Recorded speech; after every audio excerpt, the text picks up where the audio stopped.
Uninvited, my fiancé's controlling twin sister, for trying to cancel our wedding behind my back, but he defended her, questioning our future. My fiancé, Nate, 27 male, and I, 26F, have been together for almost 3 years. He proposed to me about 6 months ago, and shortly after, we found out I was pregnant. We are planning on having our wedding in the spring of next year. Nate has a twin sister, 27F, who we will call Kayla. Nate and I announced our engagement and my pregnancy at the same time. We made a cute little Facebook post with a couple engagement pics and an ultrasound photo that said something along the lines of "the Smith family is going to have 2 new additions."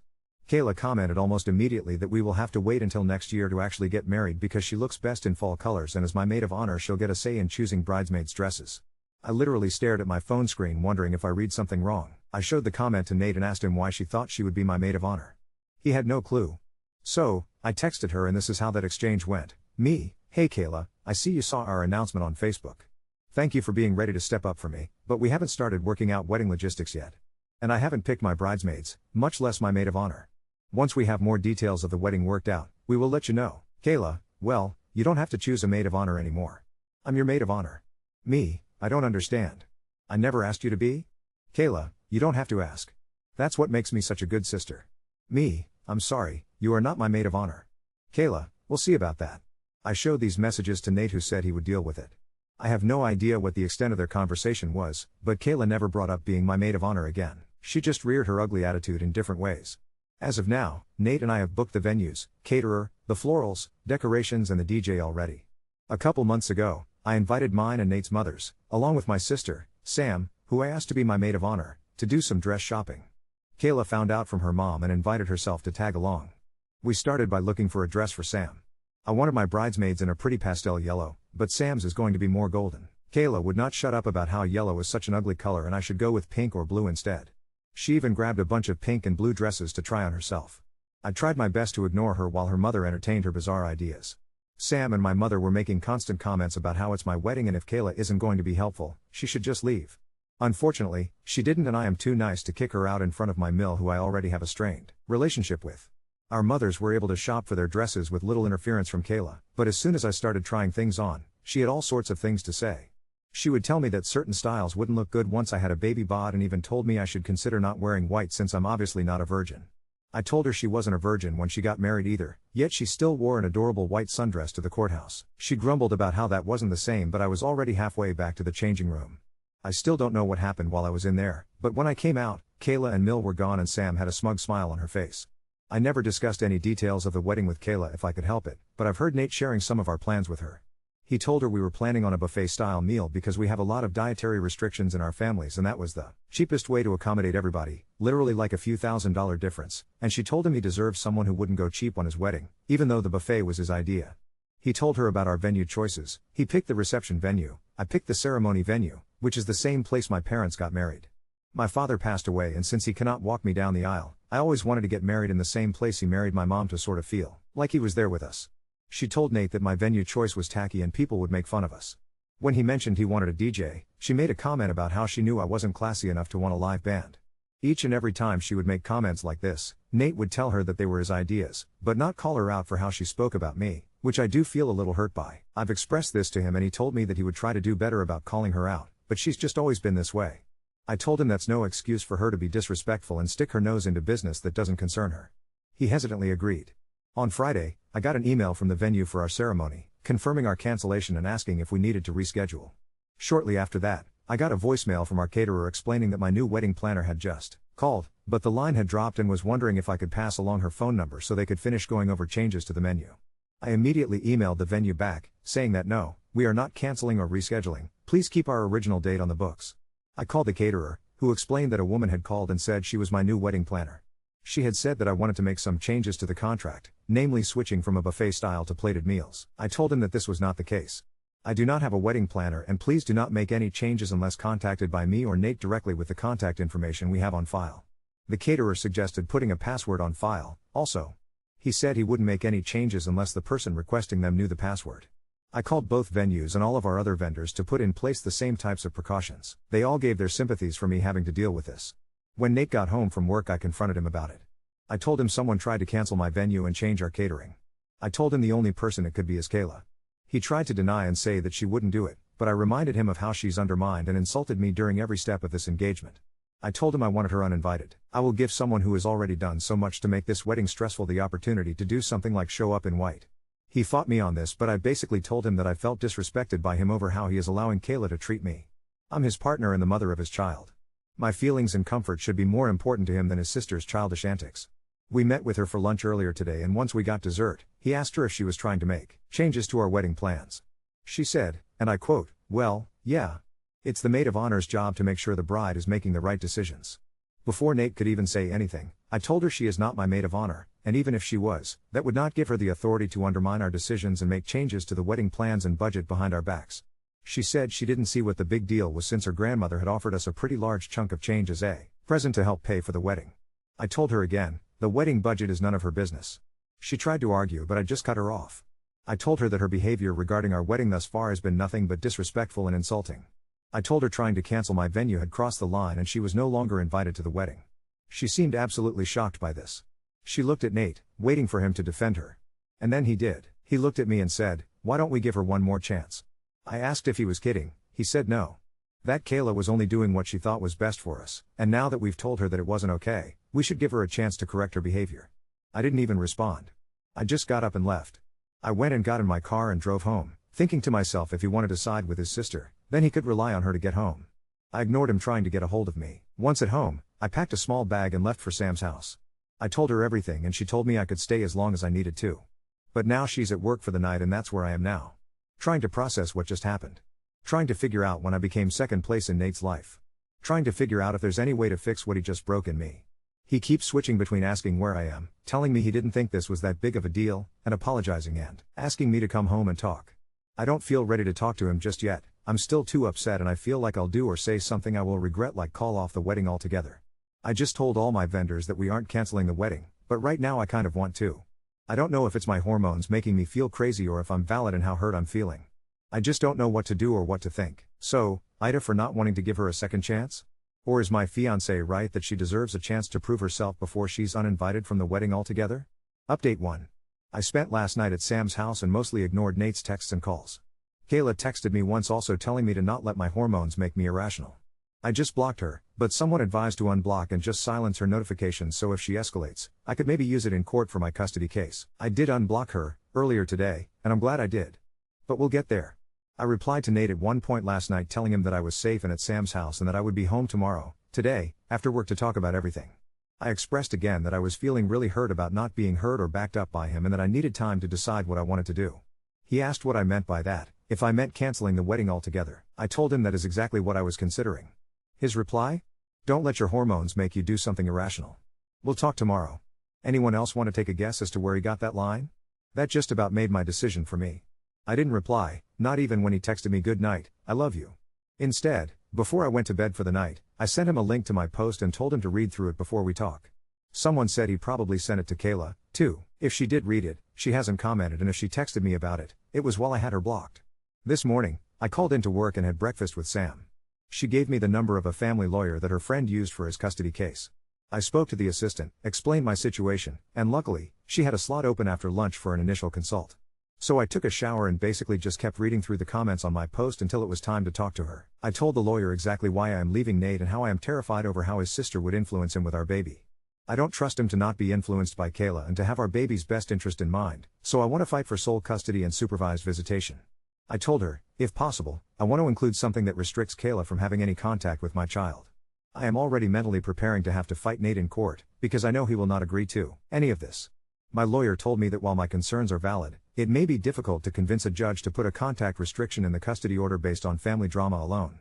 She advised me to document everything Kayla has done and anything moving forward so we can present it to the judge if and when we end up in court.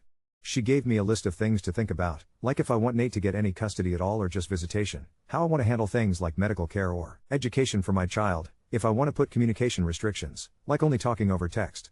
Lots of things I never would have thought of and never thought I would have to think of. We were supposed to do all of this together. She told me to take a few days to gather my thoughts and decide on what I want. I scheduled an in-person meeting for this Friday to go over everything. Hopefully I will have my mind straight by then, but if anyone has any advice when it comes to what to put on these custody papers, I'm all ears. After the phone call with my lawyer, I checked some more comments and then took a much-needed nap. When I woke up, I had a text from Nate asking what time I would be off work so he could have dinner ready for me when I get home. I told him I would be there around 5, but if Kayla is there, I will be turning around and leaving without a word. I then asked him if he read the post I sent him. He said I did, but I would rather talk to you than read you bash me and my sister on the internet with a bunch of strangers. Don't worry, I told Kayla she's not welcome. This pissed me off beyond belief. Clearly he either didn't read the post, or still doesn't realize how truly in the wrong they are here. Either way, I lost all motivation to try and work things out. I'm just done.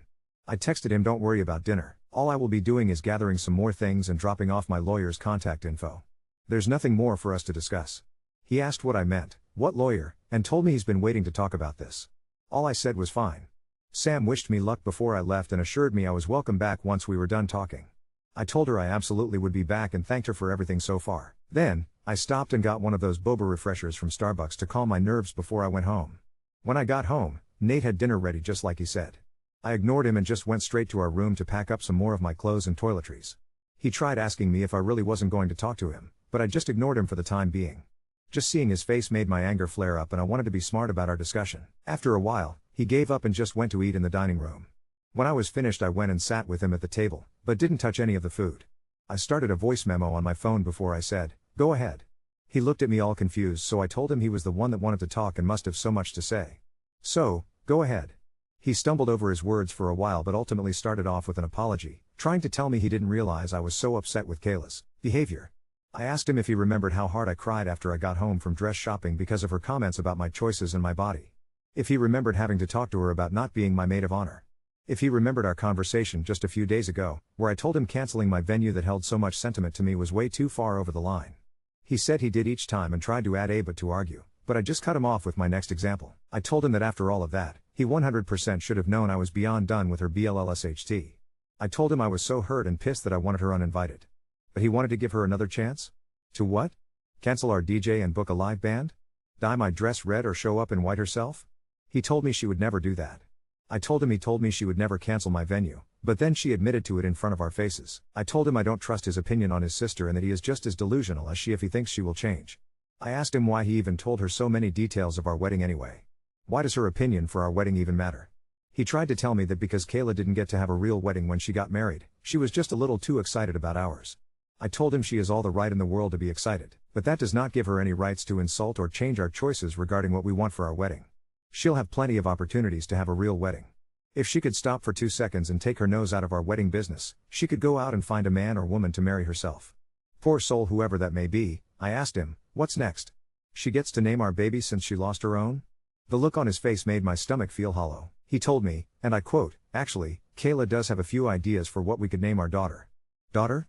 Side note, I had mentioned in a comment previously that we were waiting to be surprised about the gender of our baby. We were discussing baby names and had settled on the top 3 for each gender.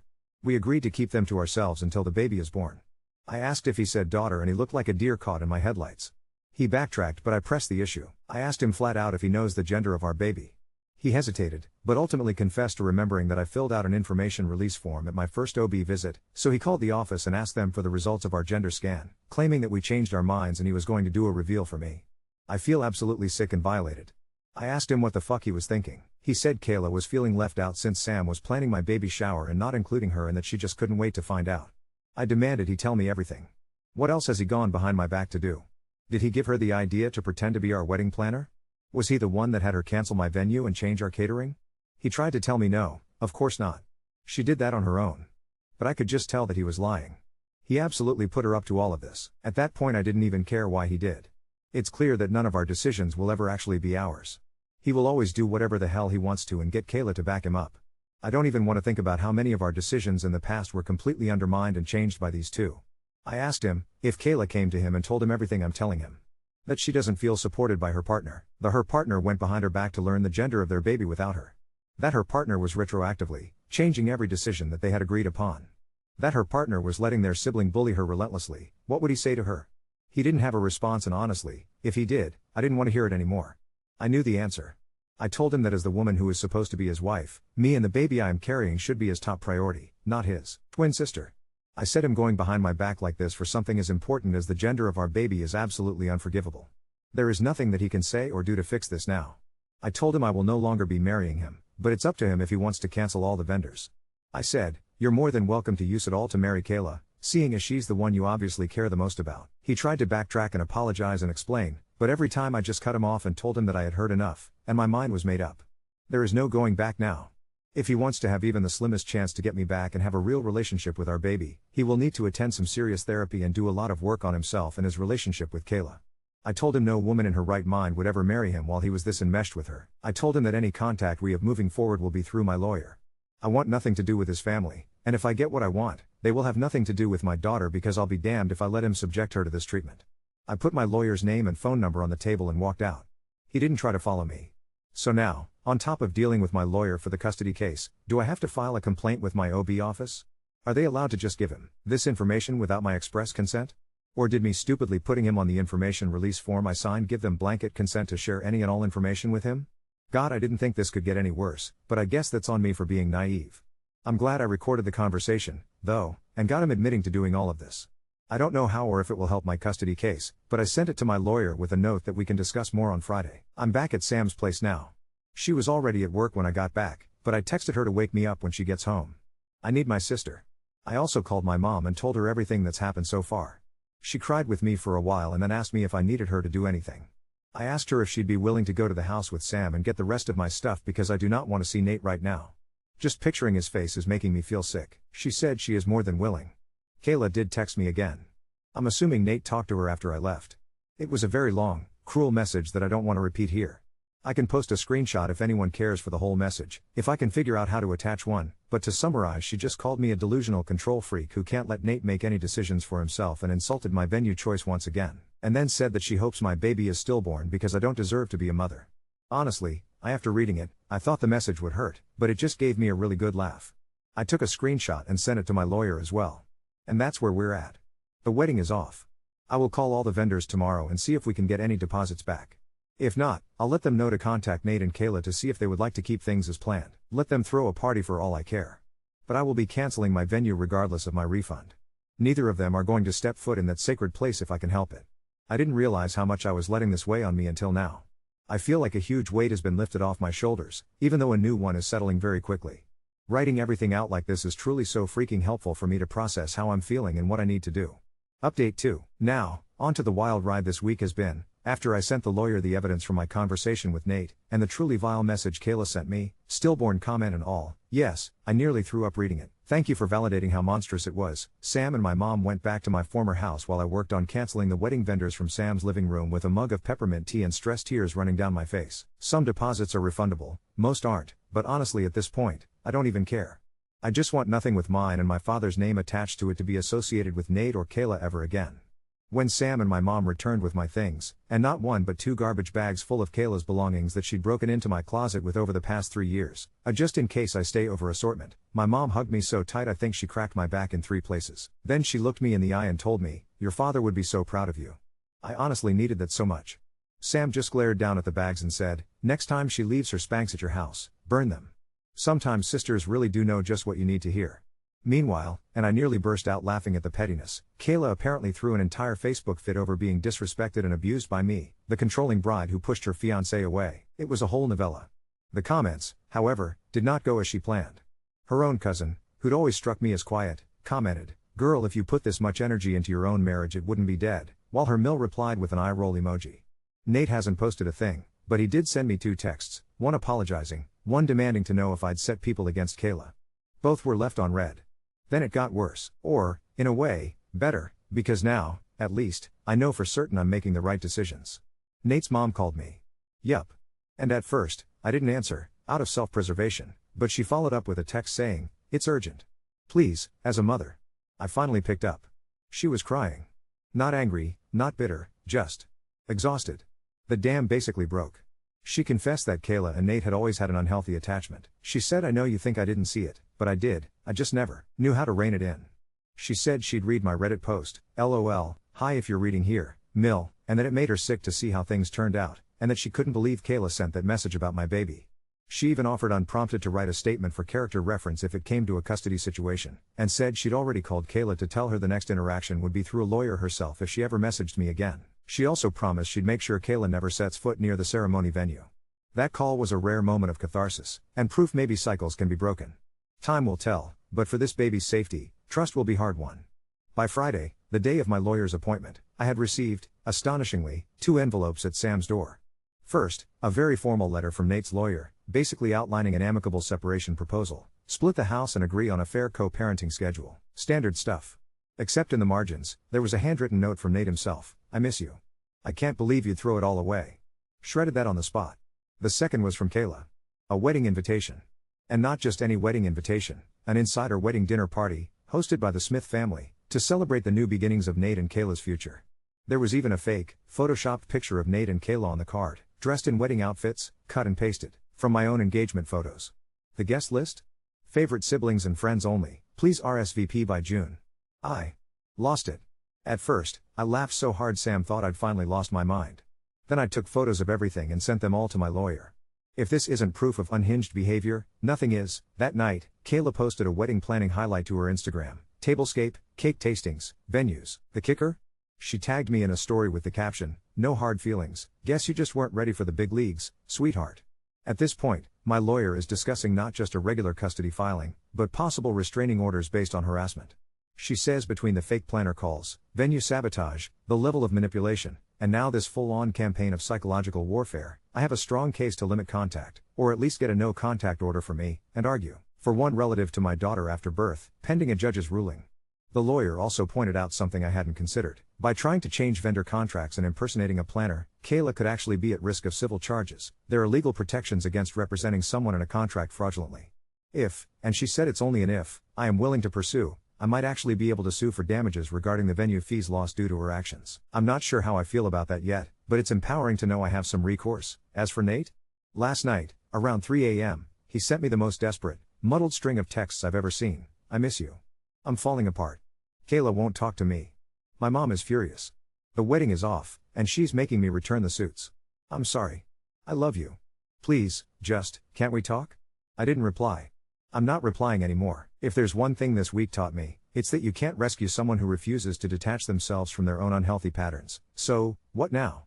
My lawyer and I are moving forward with the custody strategy that prioritizes my daughters. Yes, it's a girl. I'm letting myself be happy for the first time. Safety and my mental health. I'm looking for apartments from Sam's couch. She and my mom are both a little too excited at the idea of painting a nursery together. The wedding is absolutely, officially, irrevocably off. Kayla remains with her deranged Instagram stories and, apparently, an imaginary wedding. Nate is left to figure out where he ends, and Kayla, and his childhood, begin. But honestly, the most important update is this: for the first time in months, I feel like myself again. Not the crazy one, not the hormonal one, not even just the bride. Just myself. Soon to be, for real, Mom. Thank you for giving me the courage and perspective I needed to put an end to this toxic circus. If another twist comes up, I wouldn't be surprised. Trust me, I'll let you all know. But for now, I'm focusing on healing, on my baby, and on the small joy of never, ever again having to worry about someone else's wedding palette opinions. And yes, I may very well paint that nursery in a ridiculous, wonderful pastel yellow, just for me. Thanks for reading. And to my fellow survivors of sibling in-laws from hell, you're not alone. And you're not crazy.